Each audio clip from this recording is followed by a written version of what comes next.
मुळातच सूचना आहे, लांगाच लावू नये. काय झालंय आता हे टीव्हीवर न्यूज येतात, वर्तमानपत्रात बातम्या येतात आणि लोकांना वाटतं एक टाकी आहे तर दुसरी पण आणून ठेवावी घरात. रॉकेल देणार आहेत का?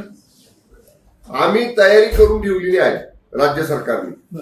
आमच्याकडे समजा तशी काही परिस्थिती, उद्या कसं आहे, काही परिस्थिती समजा आलीच तर आपल्या हातात काय असावं म्हणून आम्ही व्यवस्था राज्य सरकारच्या स्तरावर करून ठेवलेली आहे. साहेब, गॅस सिलेंडरची आपण तुम्ही म्हणताय खरं पॅनिक होऊ नये नागरिकांनी, पण मात्र असं होतंय की लोकांना सिलेंडर हवाच आहे आणि त्यामुळे ते रांगा लावून आता बऱ्याच ठिकाणी उभे असतात आणि तिथं असे होते वादाचे विषय व्हायला लागलेले. मग तशा ठिकाणी पोलीस बंदोबस्त असणं. बरं का, माझी मुळातच सूचना आहे, लांगाच लावू नये. काय झालंय आता हे टीव्हीवर न्यूज येतात, वर्तमानपत्रात बातम्या येतात आणि लोकांना वाटतं एक टाकी आहे तर दुसरी पण आणून ठेवावी घरात.